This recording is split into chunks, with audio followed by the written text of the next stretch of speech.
بسم الله الرحمن الرحيم اللهم صل وسلم على سيدنا مولانا محمد وآله وعترته بعدد كل معلوم لك. محترم دوستانو، د پیغمبر اسلام والسلام چې کله د دغه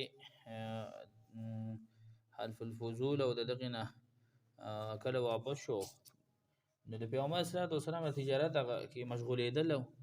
بیا د پیغمبر اسلام خطاب چې کوم دی د هغه د خطاب امین ورکړی شو، یعنی په مکه مکرمه کې د دنه زیات خیسته، د دنه زیات په گاونډي توپ کې خیسته، په اخلاقو کې خیسته، او د ټولو زیات نه صبر کون کې، رښتون کې، امانتدار او خصومت کې او شناس چې کوم دی فحشګو په خصومت او شناس چې کوم دی سره، یعنی بدو خبرې به نه کولې، د چا خصومت به نه کولو، د ټول نه زیات چې کوم دی سره د په اخلاق مترجه کې چې کوم دی هغه بهترو. عبد الله ابن ابي الحمصا دنه مروي دي چې د بعثت نه مخکې، یعنی پیغمبر صلی الله علیه وسلم نه د بعثت چې لانه شو دا غینه مخکې د سره زما یو معامله راغلی و چې زما د چې معامله زما د پیغمبر صلی الله علیه وسلم په ما باندې سو ما غله سور کول واپس.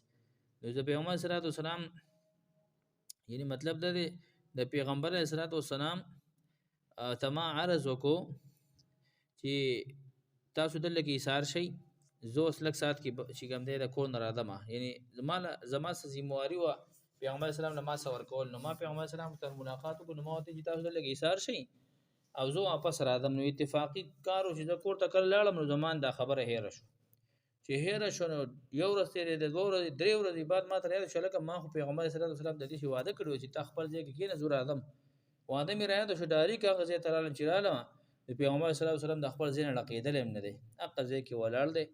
د پیغمبر اسلام وایي صرف دغه الفاظو چې ما د تا زحمت راکو، یعنی ما دې کړاو راکو، تا ما ته ویلو چې دلته کښېنه چې د درې ورځو نه دلته ستا په انتظار باندې یم. ما ته دومره ځان سپک کاره شو چې دا ما چل کړی دی.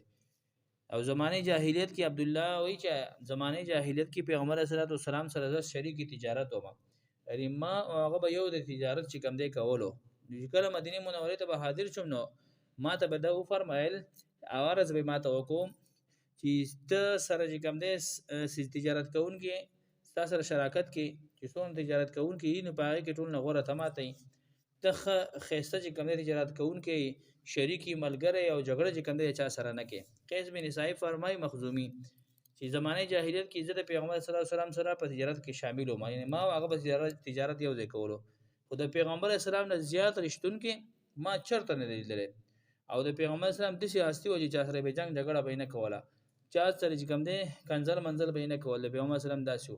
پیغمبر صلی الله علیه وسلم یو پیره د حضرت حلیمه سعدیه چې کوم دی چې د هغې په بچپن کې د هغه بیزي به یې سره ولي، چې کله لوی شو جابر بن عبدالله نه روایت دی چې مقام ظاهران کې موږ د پیغمبر صلی الله علیه وسلم په خوا کې ناستو، موږ د پیغمبر اسلام سره توتان چې کوم دی شو کول. نو پیغمبر اسلام چې دا تور پکې وشو کوی دا چې به په ذایقې کې دا ډېر زیات ښایسته دي. نو موږ عرض وکړو چې پیغمبر اسلام آیا تاسو چې کوم دی بیزي سره ولیدي؟ پیغمبر اسلام وایي چې داسې یو نبي نه دی تېر شوی چې هغه بیزي چې کوم دی سره هغه نه یې سره ولي. او ما چې کوم دی ما په مکه مکرمه کې په یو څو قیراتو باندې ما چې کوم دی سره بیزي سره ولیدي. نو په دې کې بیا بعضې کسان دا کوي چې پیغمبر صلی الله علیه وسلم د ګډو بیزو د سرولو عوض اخیستی دی، نو دا نبي د شان نه خلاف دی. نو هغه وایي چې دا قیرات چې کوم دی یو ځای نوم دی. خو زیات محققین دا فرمایي چې نه، د نبي دپاره کسب باندې پیسې اخیستل دا حرام نه دي، خو د نبوت هغه پیغام رسول چې کوم دی په هغې باندې معاوضه اخیستل خو د الله تعالی طرف نه دی. نو هغه د هغوی دپاره دا خو په کسب باندې پیسې اخیستل چې کوم دی د هغې دپاره منع نه و. نو لهذا صحیح خبره ده چې پیغمبر اسلام ګډې بیدې سره ولیدي او د هغې چې کوم دی سره معاوضه او د هغې یو څو پیسې چې کوم دی د هغې اخیستلې دي. شام طرف ته بیا پیغمبر صلی الله علیه وسلم دویم سفر کوو. دویم سفر چې کله کوو، نو حضرت خدیجه په عرب کې ټول نو مالداره زنانه وه، حضرت خدیجه الکبرا ورته ویل کېږي، ټول نو مالداره ښځه وه. د دې د شرافت نسبي او عفت او پاکدامني په وجه باندې دا دومره پاکدامنه وه، دومره شریفه وه چې د دې په وجه باندې په دغې خلکو کې چې کوم دی جاهلیت په زمانه کې دا د طاهري په لفظ باندې چې کوم دی په لقب باندې مشهور و، خلکو به د طاهره وي چې پاکه زنانه.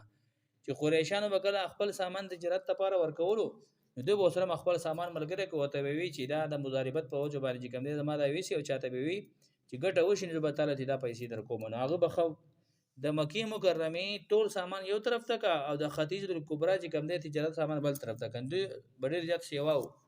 نو پیغمبر صلی الله علیه وسلم په دغه وخت کې عمر چې کوم دی 25 کالو. نو دا خدیجه چې کوم دی د پیغمبر اسلام د دیانتداري او د امانتداري نه ډېر متاثر شي و. وی چې د یو کس ته هغه چې کوم دی خلکو له سودا وړي او خپ امانتداري باندې ګټه خلکو له واپس راوړي. د پیغمبر صلی الله علیه وسلم په امین په لقب باندې مشهور.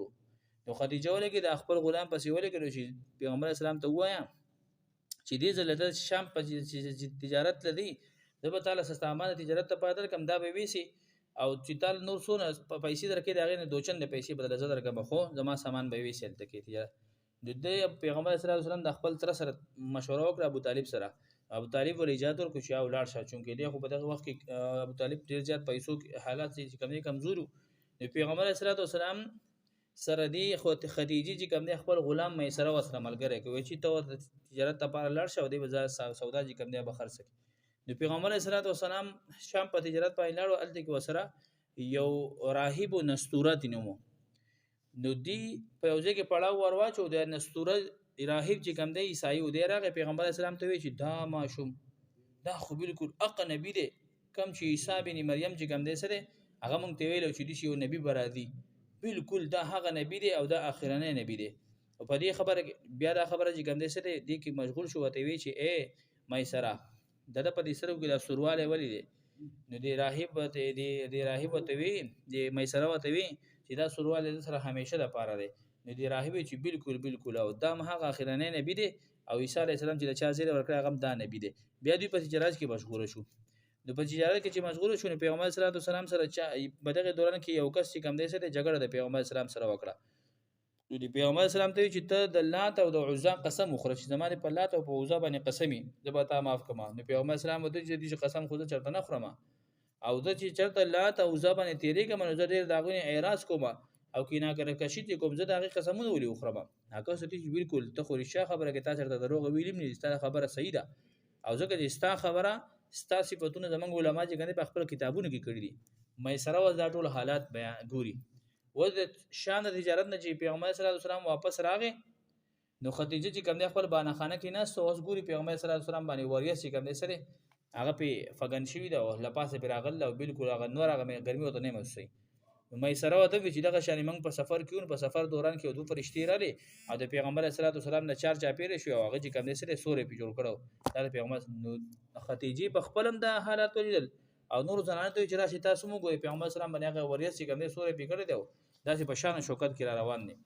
چې کله را ورسېدو نو خدیجه لې هغه کم فائدہ شي او تجارت هغه ول ورکړه. خدیجه ولګیدل دې سره چې کم پیسې کړ دغه سیوا پیسې ول ورکړي او د دغه شان د تجارت نه واپسې کې یا 2 میاشتې 15 ورځې بعد خدیجه بیا د چا په ذریعہ سره د پیغمبر واسو چې د پیغمبر اسلام سره نکاح کول غواړم کله زما سره نکاح کول غواړي نو زبر چې کوم دې سره نکاح کوم. نو پیغمبر صلی الله علیه وسلم د ذکر دا حکم میلاو شو دا وته میلاو شو هغه خپل تر سره مشوره ک ابو طالب سره چې خدیجه ما سره نکاح کول غواړي. نو ابو طالب ته چې بالکل صحیح ده نکاح سره وکا. د ذکر پیغمبر صلی الله علیه وسلم سره د دې نکاح کېدل نو د خطبه د نکاح خطبه ابو طالب چې کنده په خپل ویلی و.